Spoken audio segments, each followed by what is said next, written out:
যখনই ব্রিজ থেকে নামলাম, বাঁকড়া আছে, আছে না নাই, সলম মোড় আছে পরপর, তারপরে আপনার টোল আছে ধুলাগড়, তারপরে রানীহাটি আছে, রানীহাটির আগে অঙ্কুরহাটি আছে, কয়েকটা মোড়ে দেখলাম মুসলিম পাড়া। সেগুলো মুসলিম যুবকরা ঈদের দিনে ডিজে বাজিয়ে গান বাজাচ্ছে, হিন্দি গান। ঠিক বললাম না ভুল বললাম? হ্যাঁ, এটা যদি হাওড়া জেলার কোন মুফতি কোন মৌলবি যদি হালাল বলে দেয়, আল্লাহর কসম খেয়ে বলছি জীবনে আর আমি বক্তব্য দেবো না, জলসা ছেড়ে দেবো, মাদ্রাসায় খালি ক্লাস করবো। বাপের মাদ্রাসা, এই স্টেজে 2 ঘন্টা আছি, কোনো বাপের বেটা মৌলবি থাকলে নিয়ে আসো, খালি বলে দিবে ঈদের দিনে খুশিতে গান বাজানো জায়েজ আছে, এতটুকু খালি বলে দিবে। আমি স্টেজ ছেড়ে চলে যাব, জীবনে আর বক্তব্য দেবো না, আমার লাইফের শেষ আজকেই জলসা থাকবে এই বীর শিবপুর মার কাছে, চ্যালেঞ্জ দিয়ে বললাম। এই হাওড়া জেলায় আমি জায়গার নাম করব না, থানায় কেস হয়েছে, লড়াই হয়েছে, হিন্দু ভাইরা তাদের উৎসবে মসজিদের পাশ দিয়ে গান বাজিয়ে গেছে, থানায় অভিযোগ করেছে মুসলিমরা, সেই হারামের আওলাদরাই ডিজে বাজাচ্ছে। আমার ভাষাটা শুনেলেন, সেই হারামের আওলাদ গুলোই ডিজে বাজাচ্ছে। এদের নামে কে কোন হারাম করে গেছে অভিযোগ করতে, আমাকে দেখান একজনকে। কথাটা বুঝতে পারেননি? আমার হিন্দু ভাই, আমরা হিন্দু মুসলিম বাস করি, আপনার মসজিদের পাশ দিয়ে তাদের অনুষ্ঠানে তারা গান বাজিয়ে তারা ঠাকুর ভাসাতে গেছে, আপনি থানায় গিয়ে অভিযোগ করলেন আমাদের মসজিদের সামনে বাজনা বাজিয়েছে, আর এই হারামের আওলাদরা মসজিদের পাশে গ্রামে এরা গান বাজাচ্ছে, এদের নামে আপনি অভিযোগ করতে জানলে তোমার থেকে বড় হারামখোর কে আছে পৃথিবী? কথাটা বুঝাতে পারলাম? যদি মনে হয় এই বায়ান করবেন, আমার গাড়ি রেডি আছে, চাপবো, পালিয়ে যাবো, আমি কিন্তু কারোর কথা শুনে বায়ান করি না। যদি বলেন যে আমরা যেটা বলবো সেটা বলতে, আমি ওই বাপের বেটা, আমি লয়। আর যে টক্কর নিবে সেই মৌলবীকে নিয়ে এসো আমার কাছে স্টেজে, তোমার হাওড়া জেলায় যতগুলো বাপের বেটা আছে নিয়ে এসো, এসে বলে দিবে যে আপনি ভুল বলছেন, আমি স্টেজ থেকে নেমে পালিয়ে যাব, আর তাকে ধরিয়ে দেবে, আর কিয়ামতের দিনে তাকে ছাড়বো না। সে যদি বলে এগুলো আপনি ভুল বলেছেন আর গান বাজানোটা সঠিক হয়ে থাকে, তাহলে কিয়ামতের দিনে হিসেব নেবো আল্লাহর কাছে, কিয়ামতের ময়দানে। এত সহজ ইসলাম। আল্লাহর কসম করে বলছি, কোরআনে আছে দিনকে তোমাদের জন্য সহজ করেছি, আর আপনি কঠিন করে নিচ্ছেন। রমজানুল মুবারকের মাস গেল, দিন কতটা সোজা কেমন ভাবে সহজ করেছেন শুনেলেন। নামাজ আমরা পড়ি না, দাঁড়িয়ে পড়ি না বসে পড়ি? দাঁড়িয়ে।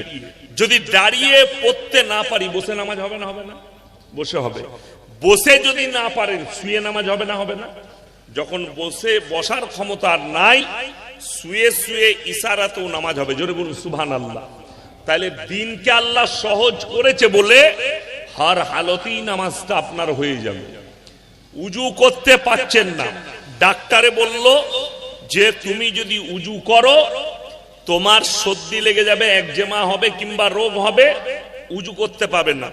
ইসলামী শরীয়তে আছে তুমি তায়াম্মুম করে লাও, তোমার নামাজ হয়ে যাবে। জোরে বলুন সুবহানাল্লাহ। তাইলে যদি আপনার দিনটা এত সহজ আল্লাহ করে দিয়েছেন, আপনি কঠিন করছেন কিভাবে বলে দিন? কঠিন। চায়ের দোকানে হারামখোর 3 ঘন্টা আড্ডা মারে, ভালো সুস্থ লোক মুসলমান, জিজ্ঞেস করুন ভাই নামাজ পড়বি না? সময় হচ্ছে, অতটা হারামখোর 3 ঘন্টা আড্ডা মারছে চায়ের দোকানে। ঠিক বললাম না ভুল বললাম? এ কিন্তু সুস্থ লোক। তো এই লোক কি করে মুমিন হতে পারে? তো দিনকে তুমি কঠিন করে নিচ্ছ। আল্লাহ জান্নাত তোমার জন্য সহজ করেছে, তুমি কঠিন করছো কি দ্বারা? তোমার আমলের দ্বারা তুমি কঠিন করে নিচ্ছ। মসজিদের দরজায় বসে টিভি দেখে। আপনাদের এটা বাজার তো। আচ্ছা, লটারি বিক্রি হয় না? হয় না? মুসলমান কিনে না? কিনে না? কিনে না? কিনে। তাহলে বলি, আরে এখানে কি আছে জানি না, আমি আমাদের বাজারে দেখিয়ে দেবো বর্ধমানে মুসলমান লটারি বিক্রি করছে। তাহলে সে জানে না যে হারাম? আমি কিন্তু এখনো বক্তব্য শুরু করি নাই, ভূমিকা করছি। মানে কতজন টিকে থাকতে পারে ওটা দেখছি, যার গায়ে লাগবে সে উঠে পালিয়ে যাবে, তারপরে শুরু করব বক্তব্য। আমি ভূমিকা, আমি যে মুসলমান, আমার জন্য যে আল্লাহ দিনকে সহজ করেছে, এটা আগে আপনাকে বুঝতে হবে। আমি এটাই বুঝাচ্ছি। রোজা সামনে, রমজানের মাস পেরিয়ে গেল, গতকাল 30টা রোজা আল্লাহ আমাদেরকে পূরণ করালেন, বলুন সুবহানাল্লাহ। 30টা রোজা পেলাম, 30টা তারাবি পেলাম, 30টা সেহরি পেলাম। এ আল্লাহর বড় মেহেরবানি। তো দেখুন, একটা জিনিস চিন্তা করবে, রমজান মাসে রোজা, কোরআনে আছে ইয়া আইয়ুহাল্লাযীনা আমানু কুতিবা আলাইকুমুস সিয়াম কামা কুতিবা আলাল্লাযীনা মিন ক্বাবলিকুম লাআল্লাকুম তাত্তাকুন। তোমরা রমজান মাসে সিয়াম পালন করো, আমি আল্লাহ তোমাদের তাকওয়াকে বাড়িয়ে দেব। এখন আমাদের সমাজের কিছু লোক আছে, তারা খালি খুঁজে বেড়ায় যে রোজার মাস এলে কোন সুযোগ পাবো, কোন বাহানাতে রোজাটা আমাকে রাতে রাখতে না হয়। আপনি বলুন, রমজান মাসে আমাদের দেশে চায়ের দোকান খোলা থাকে না? থাকে না? কথা বলে। মুসলিমদের চায়ের দোকান খোলা থাকে না? থাকে না? মুসলমান চা বিক্রি করছে। এই মৌলবীরা জানে, যারা দিল্লি, বোম্বাই, গুজরাট গেছে তারা জানে, একটা হোটেল, একটা চায়ের দোকান কোন মুসলিমের সারাদিন খোলা থাকে না। দিল্লি, বোম্বাই, গুজরাটে, ইউপিতে, উত্তরপ্রদেশে তারা ইফতারিতে শুরু করে, সাহরিতে বন্ধ করে। এটা হচ্ছে তাদের মামুল। কেন? ये रमजान का महीना है, ये रमजान के महीने में बेरोजगार को खिलाना भी गुनाह है। যে বেরোজগার আছে তাকে কেন খাওয়াবো? ওই জন্যে রমজান মাসটাই তারা সেহরিতে, ইফতারিতে শুরু করে, সেহরিতে দোকান বন্ধ করে। হাওড়া জেলায় আছে নাকি জানি না, গরিব গ্রাম্য, আমার শ্বশুর গ্রাম যেখানে আমার বিয়ে হয়েছে আমার ফুপুর মেয়ের সাথে, একটা চা দোকানি আছে, চায়ের দোকানি মুসলিমদের, সে নিজে রোজা রাখে। ইফতারির পরে আর সেহরির পরে, সেহরির আগে যখন সেহরি চলে, তখন এই দুটো টাইম যত গ্রামের রোজদার আছে সকলের জন্য চা ফ্রি। জোরে বলুন সুবহানাল্লাহ। চা ফ্রি, সমস্ত রোজদার যেই যাবে, রোজদারদের জন্য 2 টাইম চা ফ্রি। এ হচ্ছে মুমিন। আর এই 2 টাইমই তার চায়ের দোকান খোলা থাকে। আজকে আপনার জন্য দিনকে সহজ কেমন করেছে রোজা। সত্যিকারী যদি আপনি অসুস্থ হন, কোরআনে আছে ফিদিয়াতুন তাআমু মিসকিন, তুমি মিসকিনকে ফিদিয়া দাও। আমরা মনে করেছি কি জানেন তো, বাহানা দিয়ে কোন রকম রোজাটা বন্ধ কর, শরীর খারাপ, পেটে লাগছে, ডাক্তার নিষেধ করেছে, দিয়ে রোজা। রোজা যে বন্ধ করবে বাহানা দিয়ে, ডবল পানিশমেন্ট আছে। আচ্ছা, বীর শিবপুরটা এই জায়গা আসতে গেলে একটাই রাস্তা আছে না আরো রাস্তা আছে? আরো রাস্তা আছে না? নাই? হ্যাঁ, আল্লাহ কোরআনে অনেক রাস্তা রেখেছে। তুমি একদিকে চালাকি করবে, আল্লাহ আর একদিক রাস্তা বার করে রেখে দিয়েছে। তুমি বললে আমি অসুস্থ, রোজা রাখতে পারছি না, অসুবিধা নাই, ফিদিয়া দাও মিসকিনকে, তোমার রোজা রাখার খরচটা দিয়ে দাও। তুমি যখন সুস্থ হবে রোজাগুলো পূরণ করে দিবে। ডবল পানিশমেন্ট, বুঝতে পারলেন? আমাদের গ্রামে আমার একজন ভাই হয়, 2 বছর আগে মাদ্রাসা এসে বলছে ডাক্তারে না আমাকে রোজা রাখতে মানা করেছে। কেন? বলে পেটে পাথর হয়েছে। আমি অসুবিধা কিচ্ছু নাই, রোজা রাখিস না। কি করব? আমি মাদ্রাসায় তালবিলিম আছে, এতিম মিসকিন, তো একজনের রোজা রাখার পয়সা তোকে দিতে হবে। কত লাগবে ভাই? আমরা তুই দেখ মেপে কতটা খাস। 150 করে টাকা, ইফতারি, সেহরি, রাতের খানা 150, 4,500 টাকা দিয়ে দিবি ফিদিয়া। রোজাটা রাখতে হবে না, পরে যখন সুস্থ হয়ে যাবি, পেটের পাথর থাকবে না, তখন রোজাগুলো রেখে নিবি। বলে ঠিক আছে। প্রথম দিনই সেহরি খেয়ে দেখছি ফজরের নামাজ পড়তে চলে এসেছি। আমি, তুই যে বললি পারবো না। না যা হবে রেখে দেবো, যা হবে হবে। ওই যে টাকা বলেছি ফেরে পড়ে গেছি। টাকার নাম বাবাজি, সে দেখলে লোকে খাবে, আমি খাই। কোরআনে আছে ওয়ামাকারু ওয়ামাকারাল্লাহ ওয়াল্লাহু খায়রুল মাকিরিন। কোরআন মারাত্মক। আল্লাহ বললেন তোমরা মাক্কারি আর চালবাজি করো না, আমি তোমাদের থেকে পৃথিবীর সৃষ্টিকর্তা, আমি তোমাদের থেকেও বেশি চালাক। তুমি লাইন খুঁজছো, আমি লাইন রেখে দিয়েছি। আরো একটা, আও আলা সাফারিন ফাইদাতুম মিন আইয়ামিন উখার। এইখানে একটা মারাত্মক কথা আছে, সাধারণ অনেক লোক জানে না, খারাপ কমেন্ট করেন, খারাপ কথা বলেন। রমজান মাসে যারা মুসাফির হবে, মুসাফিরের হালতে কেউ যদি রোজা না রাখে, রোজা মাফ আছে, অন্য মাসে রোজাগুলো পূরণ করবে।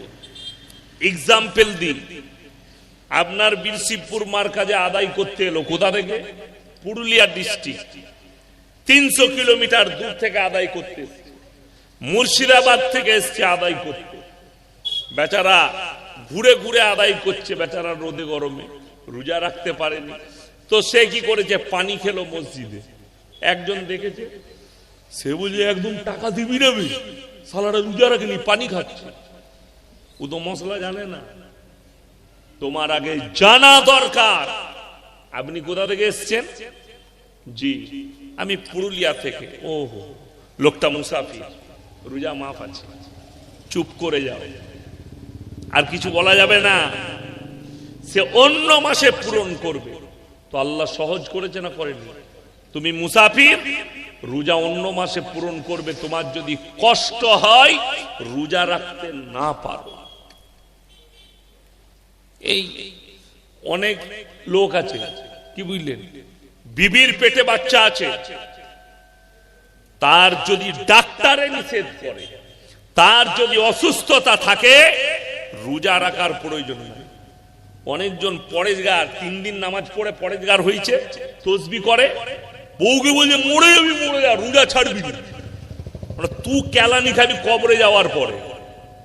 আল্লাহ তো জীবনের কষ্ট দিতে বলেনি, আল্লাহ সহজ করেছে। তুমি ফিদিয়া দিয়ে দাও, তোমার স্ত্রীর বাচ্চা হয়ে যাবে। কোরআনে আছে দদ্য ধাত্রী মা, যে বাচ্চাকে দুধ পান করাচ্ছে, সে যদি রোজা ছাড়তে চায়, কোনো দোষের নাই, অন্য মাসে পূরণ করবে, ফিদিয়া দিবে। এটা কোরআন বলছি, তোমার বাপের ডায়েরি নয়, আর আমার বাপের ডায়েরি। তো বেশি পরেজগার হলে একটা বলি, ঘটনা ঘটেছে, একজন আমাকে ফোন করেছে। কে? তার স্ত্রী ফোন করছে, স্যার আমার স্বামী সকালবেলায় 10টার সময় শরীর খারাপ হয়েছে। আমি খুলে বলিনি, শরীর খারাপ, মেয়েদের একটা শরীর খারাপ হয় না, হয় না, শরীর খারাপ হয়েছে। স্বামী তাকে বলছে এই হালতেই থাকতে হবে তোকে। সে একটু নামাজ পড়ে, দাঁড়িয়ে রেখেছে, তসবি করে, কি বুঝলেন, আর একটু লম্বা জামা লাগিয়ে দিতে, মানে সে নিজেকে মনে করছে আমার মতো আর আব্দুল কাদের জিলানি কেউ নাই।